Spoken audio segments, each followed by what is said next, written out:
আলাইকুম রহমতুল্লাহি বারাকাতু। আজকে একটা কথা বলবো, ঠিক আছে?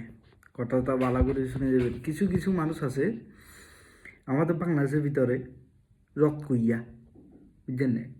আল্লাহ হাত দিছে, চোখ দিছে, কান দিছে, সব কিছু দিছে, বই দিছে, হাতের আঙ্গুল হাঁসগায় করে দইগা দিছে। কিছু কিছু মানুষ আছে কইয়া কাজ করে না, বুঝছেন? অন্যের আশায় বসে থাকে। এদেরকে নিয়ে আমি এটা বলবো। কিছুদিন আগে আমি এখানে আমি যেখানে সার্কি করি এখানে সাথে একটা দোকান আছে, হোটেল আছে, হোটেলের সামনে আমি বসে দিছি। বসে থাকার পরে লোক একটা আইছে আড়ি জেনে, আরে এই জন্য পরে বেচারা আমার কাছে কান্দাকাটি করতেছে, এই হাবি যাবি বলতেছে। ওর বলে 36 লাখ টাকা নাকি কত গেছে ওর বাইরে অপারেশনের জন্য, মাথার ব্রেনটা অপারেশন করা হয়েছে, খুলে উড়ে গেলাইছে, বুঝছেন? এটি যাই হোক, নিজের কাছেও খারাপ লাগছে। টেয়া কত হয়েছে এটা আর কইলাম না, নিজের কাছে অনেক খারাপ লাগছে এই দিন। আবেগের কথা, বুঝছেন না, দিলাম হাতেরে। কিন্তু খেয়ার 2 মাস পরে আমি মাতাজা আছে না, মাতাজা আমার এখানে বড় ভাইটার কাছে গেছি মাতাজা। সেখানে যাওয়ার পরে কি ঘটনা হয়েছে হইতে পারেনি, শুনলে আপনারা আচানক খাই যাবেন। হেলো গিয়ে আবার আইসে টেয়া তুলবে লেগেছি, বুঝছেন না? কয় কি এনে ছবি এন দেখার, কয় কি ভাই আমার বাইর খুলি উড়ি গেছে, হাবি যাবি। আগরে ভাই কতদিন কয় কি 1 মাস, 15 দিন নাকি 20 দিন হয়েছে। তখন আমার মাথার তো টুকুর করি ইয়া করে দিছে। কিন্তু ভিডিও ইন দিমু, ইন আই লটকাম কিছু খরে ভিডিও ইন চাইয়েন। এবারে হেয়ার পরে যখন এটা করলো নিজের কাছে অনেক খারাপ লাগছে ভাই, কইবের মতন না। সেদিন হেডে যখন দেখলাম বেড়াটারে, আমি নিজে চিন্তা করলাম টেয়া দেয়াটা ভুল করছি মনে হয়, যাচাই বাছাই করাটা উচিত আসলে। আর 2 নম্বর কথা, যাই হোক আল্লাহ আল্লাহ দিয়ে রেছি খালাস, এটা অন্য হিসাব।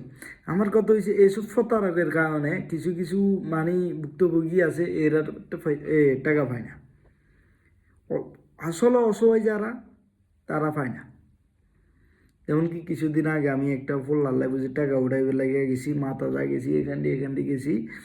এক ডাড়াই আমার কয়েকটা হ্যাঁ ঢুললে বলা ইয়ে রে হাবি যাবি। নিজের কাছে অনেক খারাপ লাগছে, কান্দও আইছে কিন্তু, বুঝছেন? কিন্তু কান্দা চলি আইছে কইবের মতন এটা। কিন্তু খেয়ার পরে আমি অনেক চিন্তা ভাবনা করে দেখছিলাম, বুঝছেন? এগুলোর মতো মানুষ হইতে হয় না, বুঝছেন? এগুনের হাত দিছে আল্লাহ, বই দিছে, সব কিছু ঠিকঠাক দিছে। বাইরে কান্ডিতে আয় এগুলো ভিক্ষা করে, এটা কিন্তু কয় না, কইবেন মতন না। ভাই আমগো না কাম কর, কাম করি খা।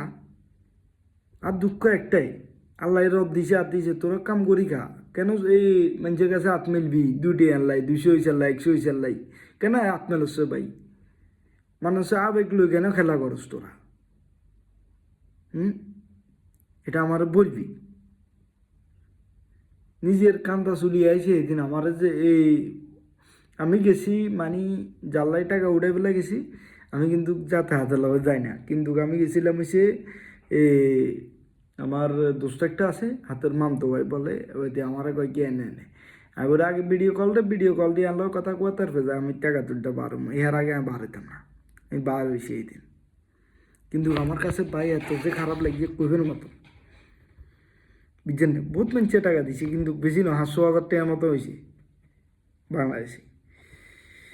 কিন্তু আমার কথা হয়েছে এসব এসব কিছু কিছু লোকের জন্য, যেগুলো অরিজিনাল সহযোগিতা হাইবের দরকার, সেগুলো সহযোগিতা হয় না, বুঝছেন? দেখুন হাত আছে, বইর আছে, ঠ্যাং আছে, সব কিছু আছে, এগুনে ভিক্ষা করি খায় ভাই। বাণিজ্য দখল আয়ুতে আমরা যেরকম কাম করি খাই, এরকম কাম করি খা। হ্যাঁ, ভিক্ষা করবে কি দরকার লাগছে রে ভাই? হ্যাঁ, আরেকটা কথা, এই আমি 5,000 টাকা উড়ে ফাড়াইছি, 1,000 টাকার মতো উড়ে ফাটাইছি বাংলাদেশে। হারানোর পরে 100 টাকার ভিতরে খোলা চিকিৎসা চলে, এই জন্যে প্রতি মাসেতে একটা করে ইঞ্জেকশন দেওয়া লাগে 5,000 টাকা ইঞ্জেকশন দেওয়া লাগে। তারপরে যাই ইঞ্জেকশন দেওয়া লাগে রে, এটা তো ঠিক আছে মানলাম, কিন্তু এই 5,000 টাকা নিউডে দিলাম না আমরা। এই 5,000 টাকা ফাটাইছি হেয়ার দিন শুনি আর কি এই হসপিটালে গেছে, ইঞ্জেকশন ডাক্তার লিখে দিছি ইজ্জা, ফার্মেসি এলা দিছে আর ইজ্জা। এবার ডাক্তার কাছে লই গেছে, ডাক্তার কয় কি ইয়া মারত না, ফার্মেসি এলার কাছে আইসে ফার্মেসি এলিয়া হিরাই দেন। লাস্টে দিয়ে আরেকজন ফার্মেসি এলার কাছে যে বেচছে কত 2,000 টাকা, 3,000 টাকা খাইয়ে লাইছে ফার্মেসি এলা। ভাই আমরা দেমাগ চেঞ্জ করতে হবে ভাই, বুঝছেন না? দেমাগটা আছে না, দেমাগটা চেঞ্জ করেন। 8 টাকা টাকা টাকা টাকা, বুঝছেন না? টাকা টাকা এটা করি জীবন বেকা দিয়ে লাগবেন, কোনো লাভ হইতো না, বুঝছেন না? আপনি এখন লাখ টাকা ভিক্ষা করি ইয়া করলেন আর অর্জন করলেন, যাবে টাইমে টেকনোলজি দিতেন না। আর যে বেইমানি করে টাকাগুলো হলে যাবে না, সেগুলো হিসাব সে দুনিয়ার বাড়িতে যাই হিসাব দেওয়া লাগবো। আল্লাহ ধরবো সেই টাইমে কইব তোর হাত দিছি, বই দিছি, সব কিছু দিছি, তুই কেন এটা করে গেছিস, বুঝলেন না? কিন্তু আমার বড় ভাই একটা আমার এটার লাগিয়ে আমার ইয়া করছে, কয় গিয়া কফিল এটা করা পারলো না। আমি করে বাধ্যমূলক ভাই, আমি হাতের ধরছি ধরছি কিরকম উসুল্লা আইছি কি, ভিডিওটা দেখবেন কিন্তু শেয়ারও মারি দিবেন কিন্তু, এটা কিন্তু এর কথা। হাতের ধরলাম আমি, ধরার পরে কি হয়েছে, এই হাতে আমার কয় কি এনে নে, আগে তুই আমার কাছে 2 মাস আগে যাই এখান থেকে টাকা উড়াই আনছো তো এনে নে। দেওয়ার পরে আমি সহ তার ধমক দিছি, আগে পুলিশ এলাই দিয়ে গেলাম তোরে, তখন যায় হাতে হামড়িছে, হাতে এবার দিয়ে এর পরে ছবি তুলতাম না গিয়ে, ভিডিও করতাম না গিয়ে বাগি দিয়েছে। ভাই তোরা এখন করছে বাইরে কান্ডিতে আই কিছু কিছু লোক, বহুত খারাপ লাগে এখন। হ্যাঁ এই কথা ইয়ে তুলি ধরবে কথা না, হ্যাঁ আর পর তুলি ধরিয়ে তোর কখন দানি যেত নেই। নিজের ঢামাকটা চেঞ্জ কর, সোচটা চেঞ্জ কর, অনেক ভালো হইব। আর বাংলাদেশে ফার্মেসি এলাওয়ালা বইয়ের আজিয়া লুটফাট করে খাইলি কাইলা বিয়া হাতে তো হে লোকের তো কোনো আসিল না, চট্টগ্রাম আন্ডার তো নয় একেবারে 4 কেজি উঠবো, একেবারে সুনমুসার করিয়ে লাগব। 100 টাকা বুঝি 10 লাখ টাকা যাবো তোর হিসকিনার দি যেত নেই। ওকে আল্লাহ হাফেজ ভাই, ভিডিও ভালো লাগলে শেয়ার করে দিবেন, লাইক কমেন্ট করে দেবেন, ঠিক আছে? ওকে আল্লাহ হাফেজ। আমি ছবি তুলতাম না, ছবি আরও কয়েকদিন হরে তুলমু, আপনারা কমেন্ট বক্সে আয় জানা দেবেন তুলমু নাকি না তুলমু, ঠিক আছে? Okay bye.